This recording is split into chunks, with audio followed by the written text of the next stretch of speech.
This is a really brief overview of how to interpret the class schedule so that you can use it to help yourself stay on track of things.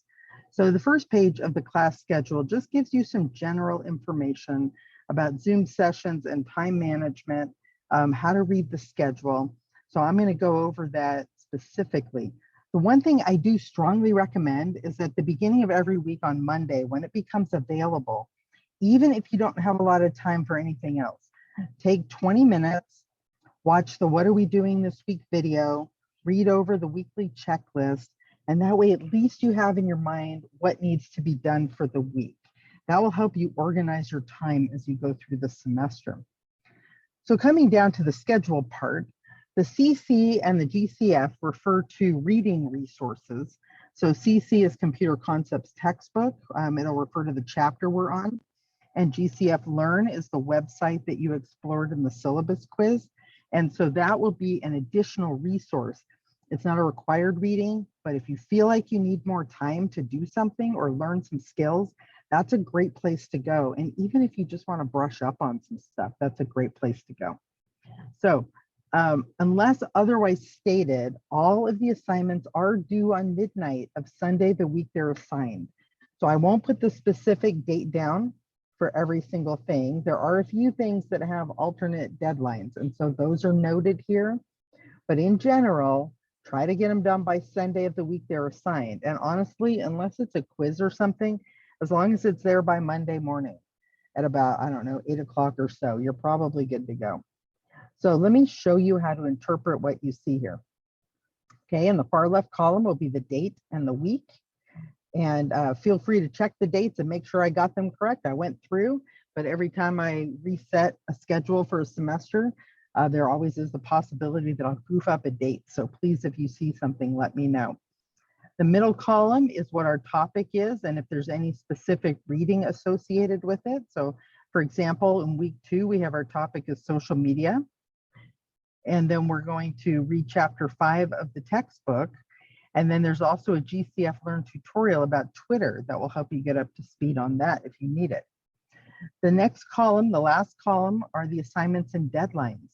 And this will list out pretty much everything that we'll be doing that week. There might be an exception or two here and there, but for the most part, I try to have it all on the calendar right in the beginning.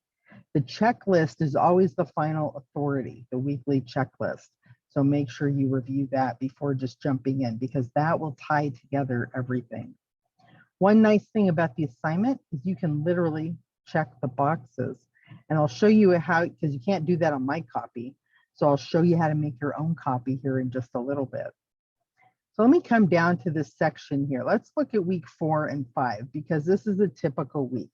So typically in the even numbered weeks, you'll have something that says sign up for Zoom discussions. That will be something you'll find on Discord in the Zoom chat channel.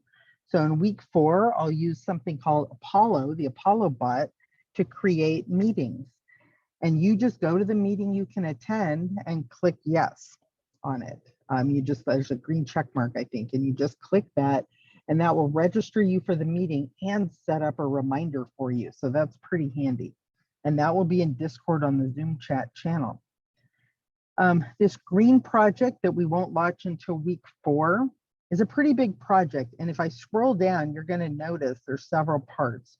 There's 2 parts there, there's a 3rd part, 4th part, and a 5th part. And it's kind of spread out throughout the semester.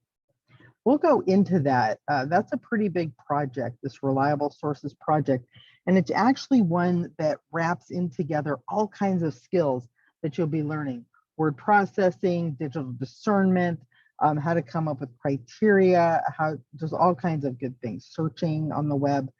Anyhow, that'll tie all of that together, and we'll take it slowly, but you're not going to want to miss a piece because it will put you out of sync with all the other pieces. And so if you find that you're running behind on one of these or you need more clarification, most definitely give me a call, give me an email, message me on your notes channel, something. Let's make sure you understand what we have going on there.